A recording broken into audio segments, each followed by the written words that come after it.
show. And our next guest is writer, producer, singer, songwriter Trace Foster. Thanks for coming by. Hey, thanks. Appreciate it.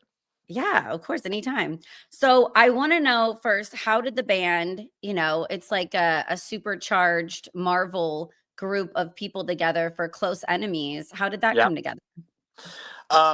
Close Enemies actually started off as an idea I had a couple years ago. I had been playing in this southern rock band when I'm not on the road with doing other things, and it was really good. The band was amazing, and then it's just you get to a point in your life where you're not going to ride around in a van and not make any money anymore. So I had decided, you know what, if I'm going to really give this one last shot to do one more thing in my life that I really, really, really want to do, I need to make sure that I surround myself with the correct people. And then I started making some phone calls, and I started calling big rock star friends, and I never had not one person said no to me. So that's kind of in the nutshell. That's where we're at, And the song and the music was there, the songs were there, so it's it was easy at that point. That means you've been a nice person over the years, if you can make some phone calls and put something together. You know, it's funny you should say that because that is the honest truth. I always tell anybody that I ever work with or I teach to do things or anything I ever talk to people, I always say it's easy to be nice to somebody. It doesn't take any, it doesn't take any energy to be nice. To be a jerk never gets you anywhere in this business. It doesn't. It really doesn't because people don't want to deal with you. Yeah. I You know? totally agree. That's why they're like, wait, you started a podcast a couple months ago and you're getting these big names. I'm like, yeah, I'm nice. I like people. I didn't screw anybody over. I'm not trying to ask See? some question too and like make you sound, horrible. Usually my questions are pretty inappropriate though. That's the only thing that some people get thrown off, by That's them. all But right. yeah, I you're good. think I think we're all adults here. I think. Okay. Yeah, I'm not adulting. I'm never growing up. I've decided. I'm just not gonna age. Not doing it. Good on you. I So don't want to okay, either. we're not doing it. So you're in Yeah. Nashville, you were just saying, like, and I've never Yep. been there. I need us to go there. Do you have a couch or something that I could like sneak on? Like, You know what I do? Come on, bring it. okay. You have to share with a dog or two, but that's okay. I've got a dog and a cat that are on me all the time, so I'm used to There that. you So go. are you and Close Enemies heading out from Nashville and all kind of there together and going on tour, or what's the plan? Well, so two guys, Tom Hamilton and Chasen Hampton, our singer, live in Boston. Peter Stroud and Tony Brock are based out of Atlanta, and Tony's a little bit outside of Atlanta, and I'm in Nashville. So we're very Wow. East Coast, but we either meet up in Atlanta or we meet up in Nashville and go from there, depending on what we're doing. Our first run of 8 shows we did actually started in Philadelphia, so we actually started kind of semi Boston and went from there. So we have somebody centrally located pretty much anywhere on the East Coast. So depending on what we're doing, what kind of I think a lot of times now we're looking at doing the Nashville thing, which is kind of the where everybody meets in Nashville, and you get on the bus in Nashville, and then you just leave from there. So I think that's what we're planning on doing now. They're booking our next run of shows as we speak. So there you go. Cool. And then do you guys ever just jump on Zoom or any network online to practice together? We actually go to Atlanta together. We fly to Atlanta and rehearse in Peter's basement. Peter Stroud has we were That's actually so recording. cool. It's his basement is it reminds me of if you've ever been in a band or knew somebody in a band and you go to their house when you were in high school and you had like 3 hours before their mom gets home, and it's like Yeah. and, Yeah. and you're trying to rehearse, and that's what it is, and it's the most inviting. We've written every song on the record in his living room downstairs. It is so wonderful. It's like we need to enshrine that place. Yeah. No, that sounds Have- like my kind of place. Does it have lava lamps or bean we, bags or we anything need like lava that? lamps. It actually Yeah. it's very eclectic. It's got all kinds. I can't even explain all the eclecticisms of it, but it's very cool. I remember I had a game room that I'd have guys come over and jam in, and there was blow up furniture that I don't know how it didn't pop. It would sink a little bit. And then I had lava lamps and I had movie posters and concert posters. And it was to look cool to lure hot guys and bands into the game room so I Yeah, could try to hook up yeah, with yeah. them. Like that was the whole reason behind the game room. I spent 20 years in Los Angeles, and it was funny because I remember that whenever you would try to find somebody in your band, the first question was never, how good are you or what do you sound like? It was always How do you look? Do you look good? Do you look? Are the chicks gonna think you're hot? That's You right. know, Are the chicks gonna or dig you? That's let's be all real. we Do need to your know. parents have money? Because That's then right. we can Do fund you, the merch table, the gas for the bus, or the do you record. So a have lot of do you have a girlfriend that's a stripper that can take care of the money we're gonna need to go on the that was me. That was road? me. So for just a Awesome. couple years, yeah, I worked at Crazy Girls in Hollywood, Oh and my gosh. Oh, one of that's my why. exes was Oh, in LA Guns, and they needed money to like start this tour. Well, one of the 8, versions. sure. And so I was stripping and then giving my little rock star boyfriend, because rock star, it's expensive and you don't make a lot of money sometimes when you're touring, and you're doing these Yeah, little gigs no, all over. So it's true. I have shown my boobs to front the band. Anything for music, like helping out. You You can got to do go what you there. got to do. See? So And that's, and people don't really, in this day and age, the way the music business how they have no idea. I was very lucky that, I guess you could call it luck, that when I was living in LA, the strip was still the strip. So I mean, you'd go yeah, down, on Friday and Saturday night, and man, there were 10,000 people down there, and it was insanity. that was But one of then, my questions. You moved there in the 80s, so during yeah, the I moved there in height. 1981. I wasn't there till 2004, so I got the hangover. I joke. Like I was at the I Rainbow Bar and Grill on the hangover. I How think I was it in left the it. 80s? I think I left there in '06. So I was there pretty when you moved. I was just finishing my. I got to get out of here. I wanted to get out of there for like 10 years before I finally did. The '80s was amazing. It was. But here's a funny story. So it got to a point where, because on Friday and Saturday night, you and the band would walk down to the strip, and you'd be really cool, and you'd be walking around and be talking to girls, and you'd have flyers for your show. And for people that don't know, back then in Hollywood, they didn't pay you to play. You had to pay to play these clubs. What they would do is they would sell you tickets. So you'd be like, "Hey, I want to play Gazzari's on Friday night. Okay, it'll cost you $800, but we're going to give you 100 tickets." So if you can sell 100 tickets for $10, you make $1,000. You make $200. That's their thought process. In reality, nobody I knew had $10 to buy a ticket. Nobody did. So you got your stripper girlfriends to come up with $800 to get you into Or the rich Gazzari's. parents. You need stripper girlfriend or rich Yeah. parents. So There's you some go, bass you players go. that suck, but they have rich parents, so they get in the band. See? And then you would go in and you would play Gazzari's, and you're a big rock star and you had a blast. And then after a while, you started, and we noticed this as you're walking the strip, everyone's handing you their flyer. And you'd be nice, you take them, and then 3 steps later you drop them on the ground. And Yeah. we started looking at these flyers, going, these all look alike. So one time, me and my band took a bunch of flyers and we cut people out of it and made a new band. And so we put all these people in a band. And you just made it up, the And we were complete. handing them out on the strip, and we handed it to one guy, and he goes, "Hey, that's me." He's like, you stole my band flyer and cut it up. And like, And yeah. you put me in a new band, made up some silly name, because that's how silly it really got after a while. It really was. You look back Yeah. now and you go, that music, the hair metal, it had to end. It had to end. It was, it became so cookie cutter and so awful. It really did. I mean, I absolutely loved it because I grew up with my dad playing it, working on his dirt bike in the garage, so it was like there you childhood go. memories. And then, so when I got down, I got to see them kind of on their way out, a lot of the hair metal Yeah, bands at the whiskey and stuff for a more affordable price. And I love Steel Panther though, because it's such a sure. party, to It, like and it's rage. And it's so true. I've seen those guys a bunch, and it is so spot on what it was. Yeah. It became its own cartoon character, of itself, because it just became so silly. But the more it seemed like the more silly you were, the more it was okay. Yeah, it was like, Yeah. Nobody takes them seriously and they can get away with murder, but then they're actually all very talented oh, musicians. absolutely they So are. I mean, that's the cool thing about it. I mean, even back then, there was a lot of really amazing players back on the strip. I mean, you had, everybody. We used to make fun of the guys that went to GIT because we call them like guitar nerds. Now I go, man, I wish I went to GIT back then. Wow, those guys got so much knowledge. But, you know, knowledge back then didn't mean much. Girls and playing the strip did. So there you go. yeah. I wanted to get into radio to bang musicians. I mean, I'll be honest. When There you people are like, go. what, like they want something like, I went to college and I loved it so much and this is why. And I'm like, no, like there's hot dudes on No. stage. I got closer to them. So Bill Gazzara used to have a commercial. The strip pretty much ended when Bill died, because it was obvious that they were kind of probably paying the city a little bit of, money to keep it going. But Yeah. once he passed away, it really stopped. And I remember a commercial that he had on the radio.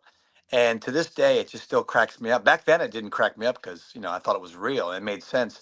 But the commercial was, hey, you like foxy guys? Come to Gazzari's, where we only let foxy guys on the stage. If you're in a band and want to play Gazzari's and you're not a foxy guy, don't waste our time. Come to see foxy guys on the strip Gazzari's. And it was Yeah. like, you didn't mention any music, you didn't mention anything. It was all about foxy guys, It was Yeah. so No, and I'll be crazy. totally on like I'm booked for like 3 more months, and Yeah. normally I have a lot of legends like you on that have done so many projects, in the past, Yeah. but if there's a new band and I click on them and they're all like 4 or 5 of them are pretty fucking hot, I'll be like, "Yeah, why don't you come on? Yes. Let's check it out." Let's do Um, it. okay, so I gotta know, how did you first meet up or come across or network with Aerosmith? How did all that relationship come about? So I've known Brad Whitford. Actually, Brad and I are neighbors. We bought property right near each other because we're pals. And Are you guys in like a anyways, polyamorous relationship with lots of women and you share them with a tunnel? no, no, no. We're both happily attached to one person. Not the same person, but you know what I mean. But no. Yeah, So no, not I've known one. those guys for a really long time, and in LA, it got to a point where I got tired of being in bands that lost their record contract and got dropped. So I started going in the studio and guitar teching for people, and just actually like making money. And so I worked for Joe Perry for like 10 years. I toured with Joe, and I worked with Aerosmith with him, and so it just kind of started there with those guys. And so I've kind of known them for almost probably 20 years, somewhere in there now. And What's it like working for Joe? it's really bizarre because I was in the I mean, I've worked for so many people, from the Stones to AC/DC. Nothing really. I've met presidents. Nothing phases me. And I was Yeah, in the studio, just me and Joe, and his Boneyard, which was the studio at his house, and we were in there doing some stuff. And he's talking to me about something, just like we're just chit chat. And my brain, I'll never forget this. My brain went, "Oh my God, that's Joe Perry," and like it halfway was through the conversation. and I just like I totally lost track of what we were talking about, and I just giggled. And he goes, "What's so funny?" I said, "You had to be there." It Yeah, was just in one your of those head, weird. you weren't stoned or anything or ADHD, No, it was just you're one just of like, those "Holy fuck, weird. I'm talking to Joe Perry." And it was like, but I've been with Joe for years at this point. But all of a sudden, for whatever reason, my brain at that moment decided, "Holy crap, that's Joe." And it Yeah, was just like, I mean, growing up, I've said this in so many articles and stuff. I always wanted to be Joe, So to work with Joe, and there's two pictures of me and Joe in his book that he did. And I mean, that's the kind of stuff that's just so cool, unmeasurable. it really is, And just for Yeah. me, I grew up in Rockford, Illinois, outside of Chicago, same hometown as Cheap Trick, and I've known those guys. I've worked with Rick for years, and I know those guys are all friends, and it's just it's just the things that you can't write the script for these things. Yeah. So I'm very blessed and very thankful for sure. I know what you're saying, and I've had the moments because I've interviewed so many people now. I kind of don't get as starstruck as in your 20s where it's like you're starting out. But Weird Al Yankovic, I had his Yeah, poster in my room. Won't go into detail at a young age, and so when Weird Al and I'm sitting by him and he's talking, I can't get words out, and I'm chatty Cathy because I'm just in awe of Weird Al. Like I'm just like I'm not worthy. I want to marry him, so that's it's so hard funny. to interview So him.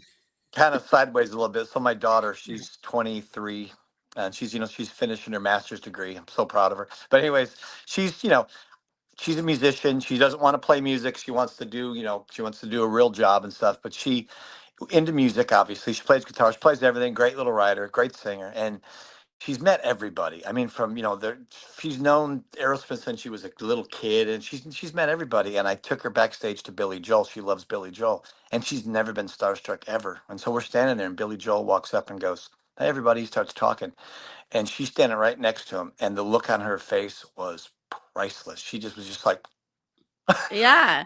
and then he Sometimes walked, it hits you. and then he walked away, and I go, "Why didn't you say anything?" She goes, "Dad, that's Billy Joel."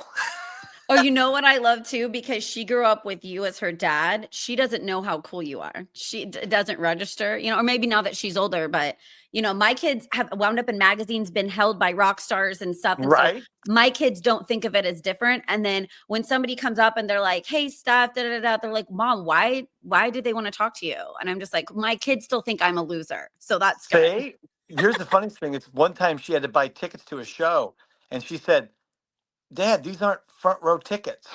Oh my gosh. And she's like, I'll be real. Like, I'm sure you've maybe gotten to this point too. I've been so spoiled that if it's not backstage and there's not maybe a couch or a fan or Yeah. water for me to get to, and that's just because I'm older too and I want to take a break, I'm probably not going to go to your show if it involves me standing all night out in front. I'm not If gonna lie. if I have to find a place to park and walk, I'm not Yes. coming to your show. Yes. Like I kind of want to get picked up. I want to be, Right?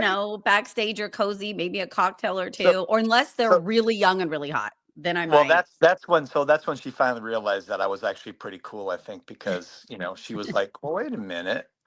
Okay, so it's because of you that all these cool things were happening." Okay, I get Yeah. it now.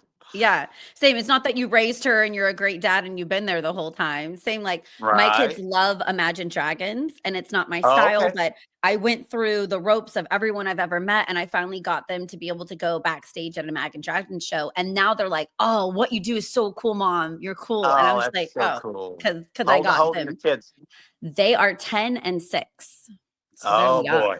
I'm in the thick of it. Let me tell you, I mean, they grow so fast, just so you know. My daughter was They like do. 5 the other day. Now, They do. They're my best friends. They're my rock star. They're Bowie and yeah. Hendrix. So they're my rock I talked stars. I have a 27-year-old son, and my daughter's 20. She'll be 23. And it's like, I've talked to my daughter because she's daddy's little girl, of course. I've talked to her every single day. And I don't care where I'm at in the world. I always make sure that we talk at least once or twice a day. That's So important. We'll it's text very, each other. I have a 2-story house and they'll text me from upstairs. Like, "Hey Mom, what are you doing?" I'm like, is it, "Downstairs." Mom? Is it, but this is what I used to get. Dad, I'm hungry. It's Yeah. like, No, I want more queso, right? I want more Takis, like whatever the hell they want. I'm just oh the my money gosh, bags. yeah, Mia was into those Taki things too. Oh my They're gosh. obsessed. It's like fire. It's so hot, but they're It's just completely obsessed. awful. They do just, I don't know how they eat that stuff. Oh yeah, I had this question. I've never asked. So, do guitar techs get groupies? Is that a thing too? Um, You're I think teching. so. Yeah, probably. I mean, I guess if that's what you're really into, I didn't really, I didn't do that for those kind of things. I did it to pay my bills, and then it's weird because people say, how do you get that? How do you get into that? I want to do this. How do you get into it? And I go, man, it's really hard to get in, but it's even Yeah. harder to get out of Yeah. because you can't make the kind of money that, I make more money than people that went to college. It's just the way it is. And it's like, but it's one in a million. It really is. I mean, it's a hit or miss. And like I said, I've been very blessed and just lucky that I'm talking to you and I do what I do. And, so I'm very excited.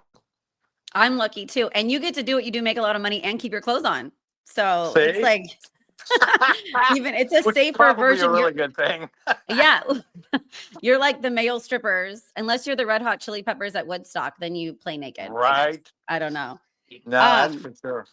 do you prefer being behind the stage or on stage? No, I'm a showman. I'm a guitar player. It's what I do. I've been playing guitar since I was a little kid, and I remember, when the first time that I heard Kiss, the first Kiss live record. My brother brought it in and made me listen to it. I didn't want to listen to it. He made me. By the end of the side one, I was like jumping up and down with a broomstick. I was ready to go. And I was very introverted as a kid. I was very like in my own little shell. And when I played guitar, it just seemed like everything that I wasn't when I wasn't playing guitar. I was able to be that superhero guy, and so it's like an alter ego kind of thing, and it really I love it. That's cool. The cape was like in front of you as the guitar that you put That's on, right. and you can Yeah. become a Well, it's funny. different I mean, in person. high school, I was just like, dorky kind of kid. But as soon as everybody found out that I played guitar and I was a good guitar player, man, all the girls would, come hang out. So, I mean, I was like, Yeah. wow, this guitar is really cool. you Yeah. know, No, it I makes feel me, it you. makes me cool all of a sudden. Yeah, and no, every time I was at a house party, whatever guy was holding a guitar or playing a guitar, I was like, Right? bam. He could even be like a 5 or 6, you know, and I'm like, he became an 8 because he had a That's guitar, right. See, that's and I was going exactly for it. right. I So you've I worked with totally get everyone, it. like you said, Rolling Stones, AC/DC, Yep. Aerosmith. Is there a band or a person in a band that you haven't got to perform or play with or jam with that you still want to? Um,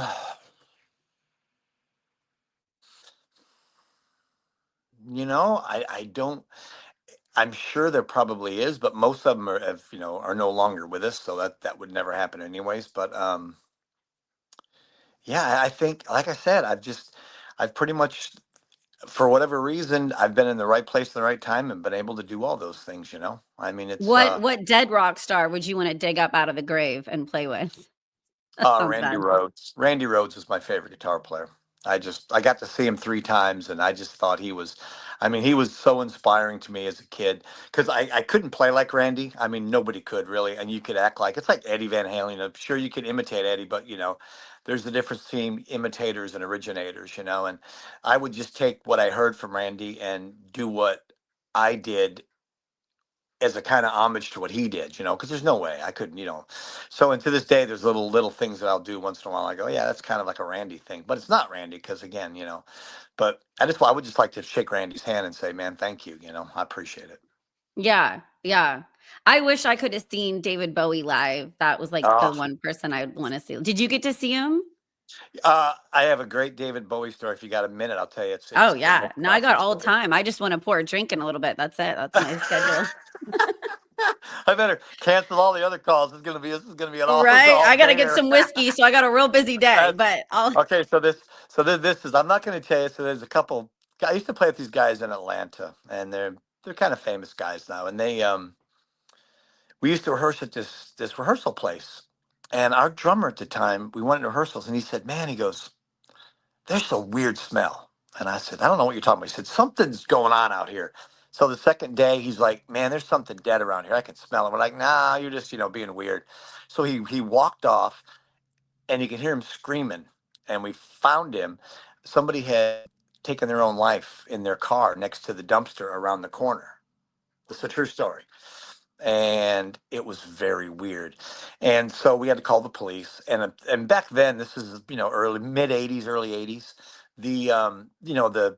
The newspapers and the TV stations showed up with the police department basically because that was when they basically could do whatever they wanted. And so they were all, they were asking our drummer, said, "Hey, you know, was there a note?" And he's like, "Yeah, there was a note. There's a note sitting next to him on the, on the seat." And then they said, "Well, what did it say? What did the note say? What did the note say?" And he's going, "I'm not going to tell you what the note said. That's very dirty laundry Don Henley like." yeah. And so he didn't say it. So that night, a friend of ours who worked at the local radio station had got us backstage passes for David Bowie. And this is a true story. So we go to backstage, we do a meet and greet, and we're standing there, and David's got a line. He's meeting people, he's shaking his hand. He comes up to our drummer, he shakes his hand, and he stops and he goes, "What did the note say? I need to know." Oh my gosh! So He apparently remembered. watched. He must have been watching the news or something when this was going on. So it was. Did he end up telling David Bowie what No, the no, note no. It was, no. and I think David just laughed because I don't think Okay. he really. It was just one of those connections. And it was one of those we just looked at each other. He said, "Well, that was pretty weird, wasn't it?" Bowie recognized him. That like, Yeah. you're not yeah, And he guessing that. recognized him. He went, "What did the note say? I really got to know." That's crazy though too, and to find someone that just took their life outside of the recording studio. I don't Yeah, it know. was very weird. There's the best artists are tortured souls sometimes. Like I love musicians and painters and Yeah, choreographers, but I feel like we all have a lot going on in our head sometimes that if you don't get a good grip on reality or prescription medication or mental health in general, it can I've seen it take a lot of people. yeah. It's taken way too many people. Yeah, I and mean, there, drugs there's too, no there's you drugs. know there's that old saying. There's a fine line between genius and madness, and a lot of people go back and forth over the line. It's very true. I Yeah. mean, because you can literally, you know, the most amazing people are just excuse my French, batshit crazy. They Yeah. really are. It's Yeah. like, I would say I'm a little batshit crazy. I don't think, if you're normal, it's pretty boring. you So I'm know, not on board with that. and Yeah. I always tell people that do what we do, there's a reason we do what we do. Because could you imagine if you had to punch a time clock? I can't. No. Oh my gosh, there's no way. I did it for a year in LA. I worked in a public relations firm and I was in a cubicle and I literally wanted to fucking kill myself. I was making Yeah. cold calls all day to join our PR firm. And I would come Mhm. home in a business suit and pass out in my business suit, wake up and change into another business suit in the morning. It was so bad. And I was like, nope, like I don't even think I was getting laid that year. I was so tired.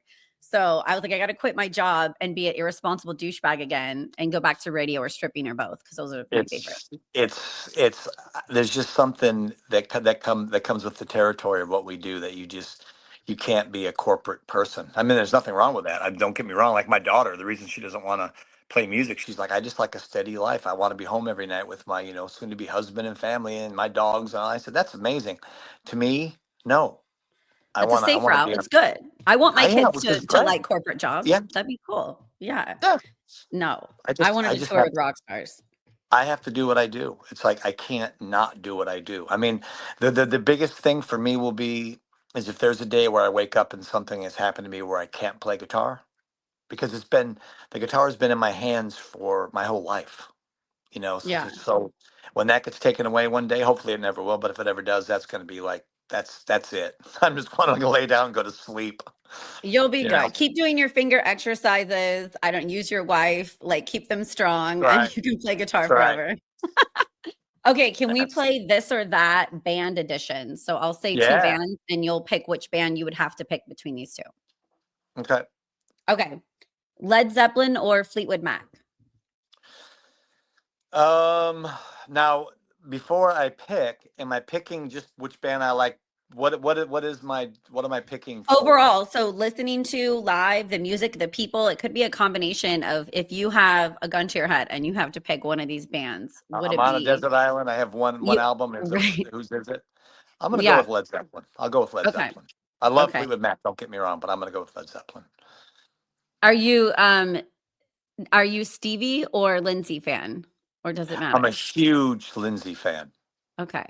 I Okay. learned I learned how to finger pick by listening to Lindsay the way he plays guitar. That's a big part of what I do. So yeah, huge Okay. fan. So that was where you were torn a little bit. That's why I was torn. Absolutely. Absolutely. I mean, don't get me wrong, Fleetwood Mac's unbelievable. I mean, Yeah. I feel so bad. I just had my second baby and he was a cluster feeder up every hour and a half. And I got second row to Fleetwood Mac and he's 2 months old. I oh, haven't slept. I have a 4 year sure. old and a newborn.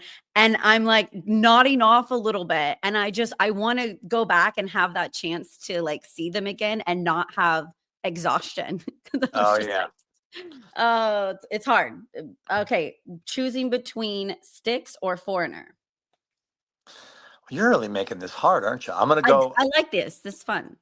This is fun, but it's really hard. You're picking bands that are right together for Uh-huh. me. Yeah. I'm gonna go with Foreigner only because of the songs. I like both bands a lot. I love Styx. I love those guys. Tommy Shaw. Those guys are great. But Foreigner just had so many hit songs. Yeah, it's hit after hit, and I love Kelly Hansen now singing for them now, and Yep. he's so funny. He admitted to shitting himself on stage in one of my interviews, and that's one of my biggest, hits. Yeah. When you're he was blocked up though for weeks on the road, that happens, and so he had to take a professional Ex-Lax, and the doctor said it'll work later, and it Yeah. worked immediately. Yeah. Oh yeah. Oh, I've got Okay. horror stories of things like that. Okay, what else you got? Wait, have you shit yourself on stage No, too? God, no. Okay, okay, okay. No. Between the Cars or the Eagles? Cars all the way. Okay, that one was easy for you. That first Cars record should have just been called Greatest Hits, and they should have been done because that record, I think every song on there but one was actually a single. I mean, Yeah, it's like, yeah. Was yeah. that the Shake It Up What's album? that? Was Shake It Up on that album, the first album? No, that was No? Shake It Up. So that's second or third record. I can't remember, but yeah, there that Okay, was yeah, because the that's the Cars. only one That's I had on an album a long time ago. Okay, between Queen or Steve Miller Band? Queen. He's so Yeah, good. Queen Um, would have been over anybody probably just because of it's Queen. yeah, yeah. Freddie Mercury is just his own wild leader on stage. You can't take your eyes off of that when he So performs. I had here's a great Queen story. So had tickets to see Queen, me and my buddy, and we took our two girlfriends in high school to see Queen. It was like 2 hours away. We drove all the way there, and we're getting ready to walk in, and he looks at me and he goes, "You got the tickets, right?" And I said, "They're sitting on my table at home." Oh no. Did you get in? No. Nope. You just hung out and you couldn't put out for Freddie Mercury and try to, just get backstage? Yeah, I didn't. Yeah, I mean, no. that I would have switched teams to see Queen. I would have been like, "Screw it, let's go." I was just devastated. And they were I remember because I had a printer too, and I printed the tickets before. Now they're on our cell phones, right? So it's very Sure. convenient. We have Yeah. it, but I almost don't like how everything's on our cell phone because if you lose that, there goes your life. Well, But it's crazy. You can't even change your cell phone number. You can't change your email anymore because if you change any of that, nobody can get a hold of you, and you're completely lost. You're on an island at that point. you're right. You are Yep. right. I did that. I don't know why. I left LA. I thought I wanted to settle down. I was a little bit of a wild child, so I didn't trust myself with some connections. So I just changed my number and I didn't tell anyone.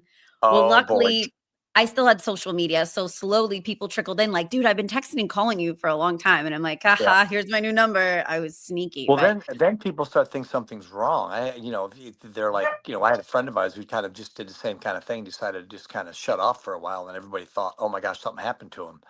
It's like, yeah. no, he needed a break from life. It's like, Yeah, I had to leave Hollywood and I had to go to NorCal and I was like, it's so fun, Hollywood. I'm sure you could agree, yeah, but you get stuck in a bubble of it's not reality. Like everyone's famous doing something famous. And then there's a party on a Monday at 8 a.m. in some house in the hills that I'm heavy drinking at in a pool. And I'm like, yeah, wait, what? Like I can't. And I didn't want to be the girls in their 40s and 50s looking around and they're still at the same fucking and you're party. still there. What's Yeah. weird is what I finally realized is I'd come home to visit like my family in Illinois, and the first thing my brother would say to me was he'd go, "This isn't LA, man. Slow down." I'm like, "What are you talking about?" And I realized that everything is so fast paced in LA. It's like it's just go, go, go, go, go, go, go, and everything. It's like you got 2 seconds to state your case and move on, and everybody wants something from you, and everything's a scam. And then it's hard to get out of that. And then when I finally moved out of LA, it took me a while before I slowed down. But now I'm like, now I just feel it definitely was the right move for me. I wish I'd have done it, 10 years earlier. I will say too, I think though we have a better bullshit meter after living in LA because there is a lot of, bullshitters and whatnot. And then also, I think I got some low self-esteem in LA because you're with all the small towns, 10 out of 10's best. And Yeah. everyone's trying to do what you're trying to do. And I think once you remove yourself from that city, you're like, oh, I'm actually a little bit better than I thought. Cause I was sitting next to the Victoria's Secret model in Playboy Mansion on Playboy Radio, being like, oh God, I'm ugly. And then you're like, oh shit, I was okay in my 20s. I had no fucking Right. I clue. know. It's weird Yeah. how that can happen. Everybody has everybody has a shtick out there, and it's like I'm glad I don't have to have a shtick. I'm glad I can just play music with some friends and have a good time and go on the road with bands and just do what I want to do. So that's I am just going back down though for the Rainbow Bar and Girls 53rd anniversary party, and Faster Pussycat is playing, and Fast Times at Richmond High is going to be there hosting a bunch of people from the cast. So gotta love see it. when you said that that's the Cars moving in stereo. That's the Phoebe Cates song. That's so as soon as you said the Cars, I went right to Fast Times at Ridgemont. Yeah, I love that movie. And then I will, so Oh, once a my year, I got to favorite. go back down to LA. I itch a little bit and I'm like, I need some 80s weird thing. I need to Yeah. wake up on a futon. I don't know, with some stranger in a white plastic bag on the corner and be like, that was fucking weird. And then I'll be like, okay, I can go back home. Now I can go back home to the reality. Well, here's the funny thing is, so I was when I was talking to Tom one day, I kept going, "Way to go, Hamilton," and nobody got the reference because at the end of Fast Times at Ridgemont High, Judge Reinhold's character throws hot coffee in the guy that was trying to rob the convenience store's face, and Sean Penn walks out of the bathroom and goes, "Way to go, Hamilton!"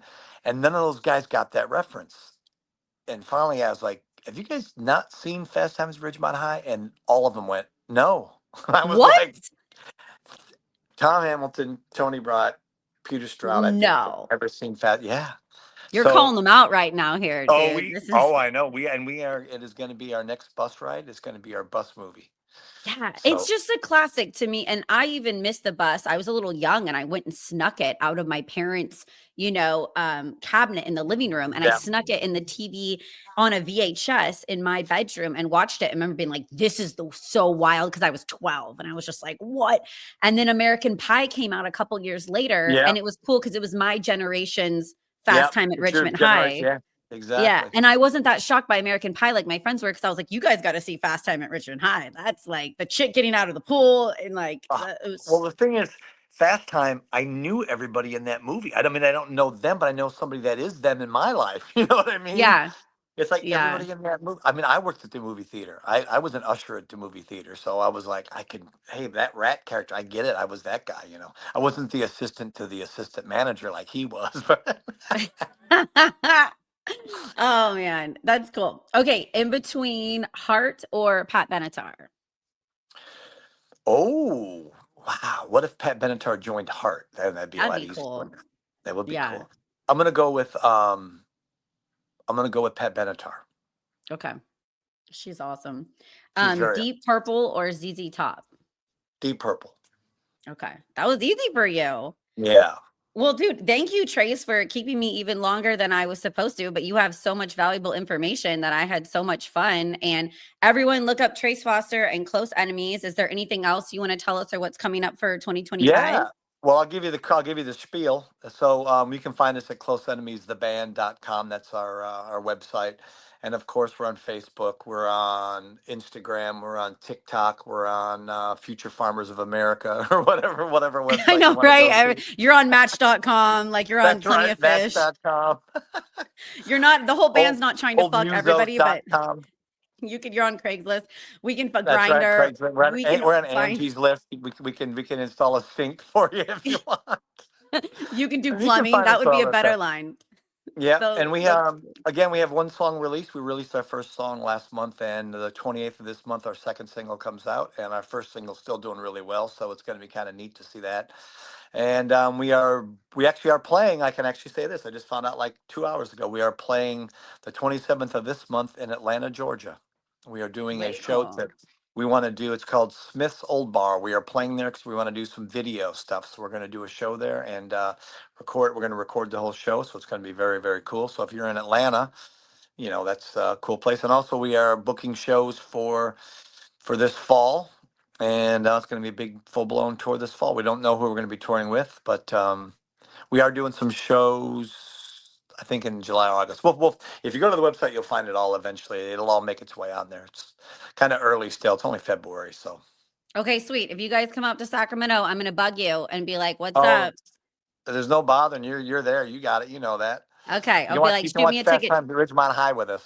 I I will. Because I by will. then it will be their favorite movie. They won't stop watching it. It'll be the bus movie. Like every day we'll get in there and it'll be run. I still can't believe they haven't seen it. That's crazy. I'm like, you guys are in a bubble. I mean, come Yeah, on. That's like yeah. the, Were the they greatest movie. Amish, like living, on Hey, their maybe own? Tom Hamilton and Aerosmith are all Amish. Yeah, maybe they're in like They they're, secretly live by candlelight when they're not performing out in Pennsylvania. yeah, they live out Mhm. there with the sheep and the cornfields. Maybe I don't know. I Yeah. don't know. We'll see. Well, Hey, thank I'm you so so much for coming by, dude.